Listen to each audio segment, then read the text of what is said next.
flows from, goes from, coming from one thing and going towards the another thing. So flows from and is implied already implied in Article 19. In case of Indian government, Article 19 is most important. Article 19. So what is there in Article 19? So it is implied in Article 19 of the Constitution of India. Who has explained? The Supreme Court of the Government of India ruled that it flows from, it is already been implied in the Constitution of the Article 19. Article 19 is the reflection of this Right to Information Act. It is already implied in it. So Article 19 of the Constitution of India being a fundamental right. Article 19 is all about the fundamental right. You know fundamental rights? The first right, fundamental right, is the freedom of speech and expression. Freedom of speech and expression is the first fundamental right. Second one is to assemble, to come together, to have a congregation, or to join some group, to assemble peacefully without any arms, harmful arms, means gun, swords, dagger. So you are not allowed to carry all these kind of arms while gathering in a social function, or for your personal purpose, or for the cause of expecting some kind of great change in the government. So to assemble peacefully without any arms. The third one is, I am talking about the fundamental human rights. So third one is to form associations, or unions. You must have seen the workers' unions, engineers' unions, and the nurses' unions, or the associations of the veterinary doctors. You must have observed all these kinds of unions and associations. So associations, you are having this legal right to form associations or unions, or to move freely. From Kashmir to Kanyakumari, you can move freely for the purpose of occupation, or for the purpose of, it could be anything else, but you can freely move from one part of India to the another part. So that is the territory of India. And the next right, human right, basic fundamental human right is to practice any profession. To practice any profession, or to carry on any occupation. Means you can do any kind of business. You can practice any kind of profession. You can be a doctor, you can be an engineer, you can be a worker, you can be a skilled person, you can be a technician, and you can do any kind of occupation. You can be a goldsmith, you can be a bookseller. It's up to you. So occupation, trade, or business. So these, along with all these basic or fundamental human right, this act,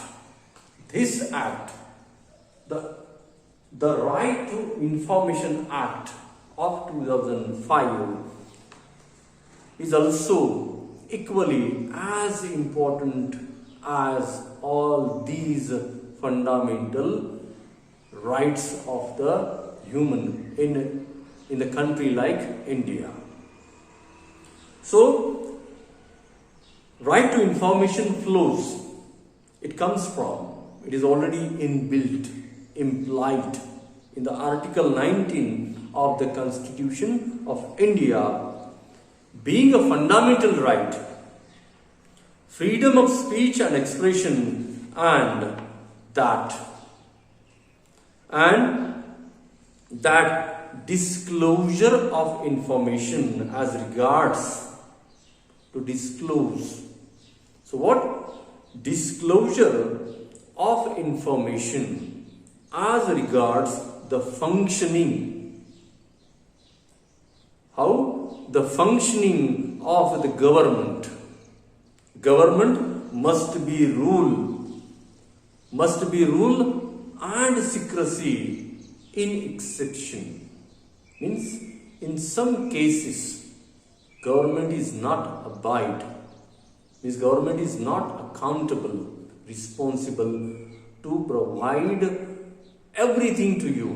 In some cases government can maintain the secrecy, government can maintain some unwritten ethics. So government cannot provide you everything. Yeah, in some cases, in some matters which are related to public authorities, there you can access the information from the government. So, in exceptional case, government is not responsible to provide you the information related to the most important part or most important thing in regards of the privacy of the government. So it was further promoted and elevated. Elevated means raised or given more important. Promoted and given more important as the lifeblood of the democracy. But for maintaining the good governance, or having the good government, or stopping or attaining the corruption in the country, it is necessary to have this act, or it must be enforced properly. It must be used by the citizen of the country properly to make the government more accountable, more responsible. So free flow of information. How information must be given to the people? It must be given free and very easily. It must be accessible very easily. Free flow of information and ideas is essential, most important. What? Essential for the health of the democracy. If you want to have a good democracy in the country, if you want to have a good government, you want to have that kind of more efficient official workers in the offices, then you must be more aware all about the right of Information Act. So it is necessary to have a good health of a democracy, just like oxygen is required. Did you know that? Oxygen is required for the human existence. We cannot live. We cannot exist on the earth without the oxygen. Just like that. If you want to keep the good government, if you want to have a good government, a good kind of the policies, transparent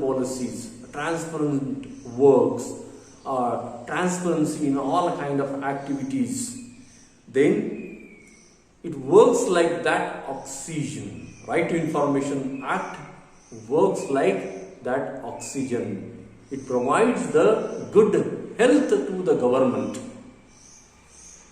So essential for the health of the democracy, as oxygen is required for human existence along with judicial pronouncements. What is pronouncements? Pronouncements means announcements given by the judiciary in the government or in the country. So along with judicial announcements, there was a long struggle causing. It took a long period to have this act in Indian Constitution. It took a long period. First it came into existence in 1766, long back ago, 1766. Means about to more than 300 years. It's not a small period. It's a big period, vast period. So it took more than 300 years to came into force in our country in 2005. So causing struggle, long struggle from 1766 to 2005.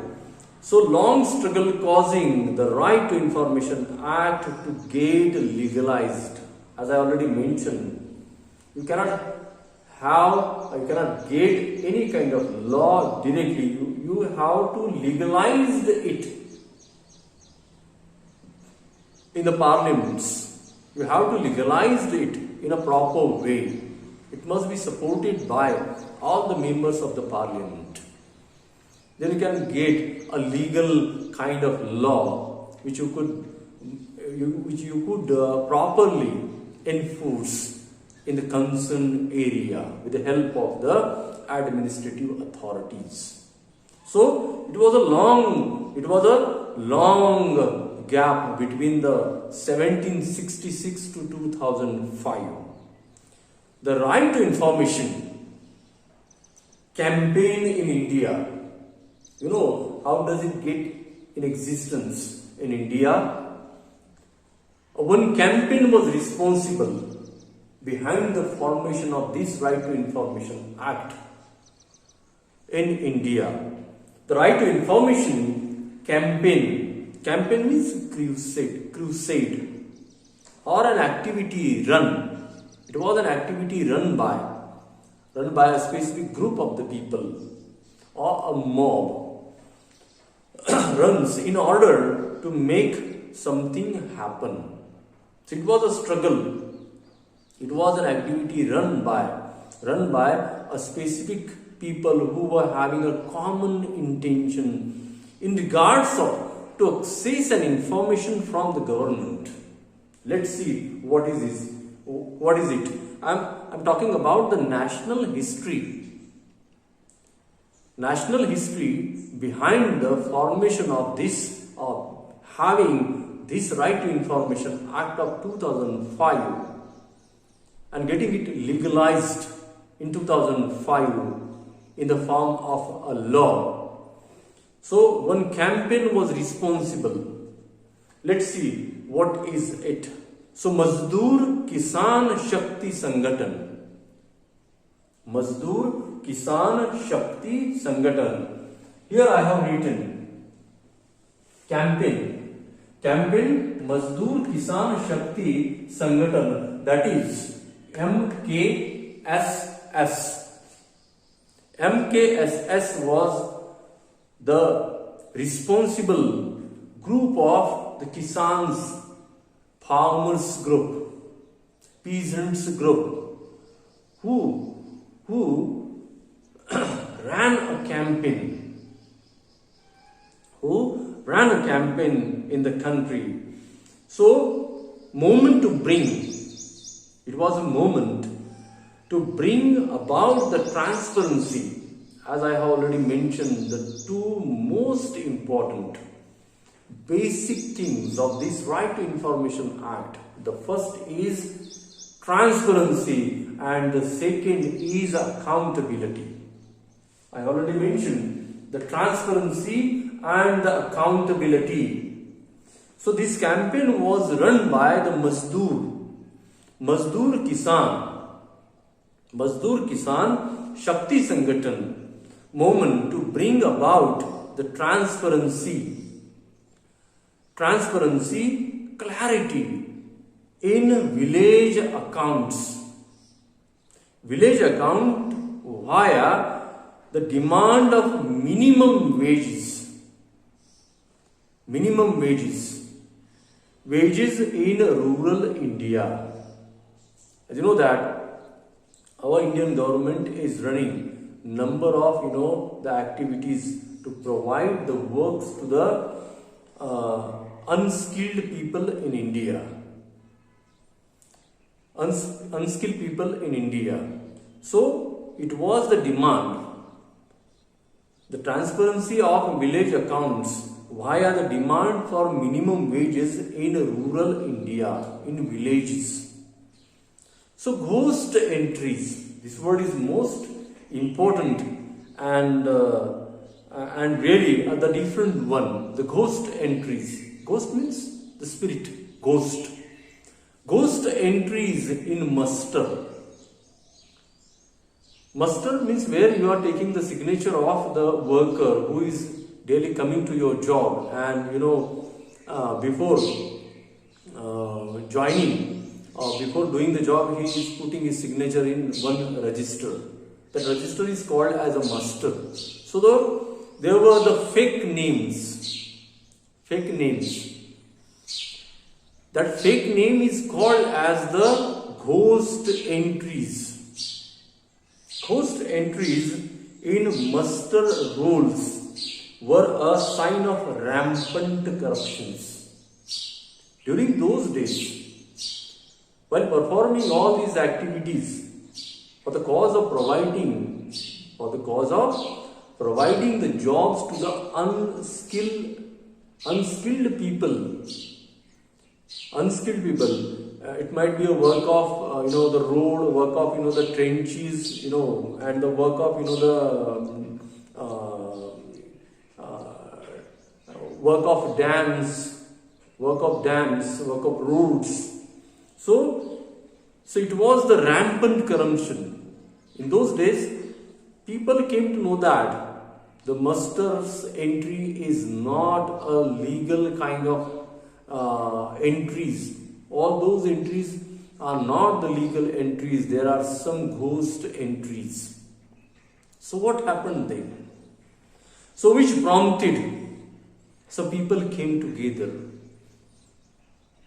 Those who were suffered due to this kind of ghost entries, they came together, and which prompted MKSS, that is Mazdoor Kisan Shakti Sanghatan, MKSS, to demand official information. They asked for the official information.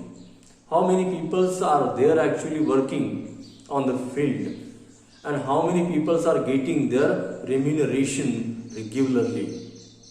So they asked for this kind of legal information at first. So recorded in the government files. The moment soon spread across the country. It took the vast canvas. It covered the vast canvas of the country. It was not remain only the matter for the Mazdoor and Kisan's area. It has covered up everyone's area, all the offices, all the working sectors, all the government sectors, even though the private sectors. So it has spread across the country, across the India, from a very modest beginning in the villages of Rajasthan. It has started from a small village of the Rajasthan, where the worker asked for the legal information all about the wages and the entries done by the contractors in the musters list, the names of the workers or the ghost entries. They came to know that there is a corruption in the entries of the workers in the muster, as well as there is something wrong with their wages. So from a very modest beginning, in the form of a small kind of activity, but later on it took a big shape. So of Rajasthan, the success of MKSS has been a source of inspiration. It has become an inspiration for all those who wants to have some kind of information from the government. In regards of, it could be in regards of, might be in regards of some policies, some kind of government expenditure, or some kind of the exams, or the names of the people, or some kind of the monetary gains by the contractor. So it has become a vast kind of the campaign later on. So the success of, it was the success of MKSS, and it has become a main source of inspiration for all in India and throughout the world later on, of course. So it led to the, that means beginning or origin of something, starting of something. So Genesis of the broader discourse. Broader discourse means detailed. Genesis means the beginning and the origin of something. It becomes an origin of the today's information, Right to Information Act of 2005. So broader discourse means long and serious discussion. Long and serious discussion of a subject on the Right to Information Act in India. So it was all about, it's not all about, but I have covered up the two sections, two parts of this Right to Information Act. The first one is the introduction. In introduction, we have seen that it was first found in Sweden in 1766. And first of all, it was considered as world's first Freedom of Information Act. Then later on, as I already mentioned, in our Article 19, Supreme Court, India's Supreme Court itself explained this act, that it has been already implied in our Article 19, and it is one of the major basic fundamental human right, just like the other fundamental rights of human rights in India. So here, in today's lecture, we have talked about some objectives. As I already mentioned, the two major objectives of this act is, the first is transparency and the second is accountability. The first is transparency and the second is accountability. And then later on, I have explained the international perspectives as well as national history behind the formation of this act. Behind the formation of this act on international level as well as in our country. So thank you so much.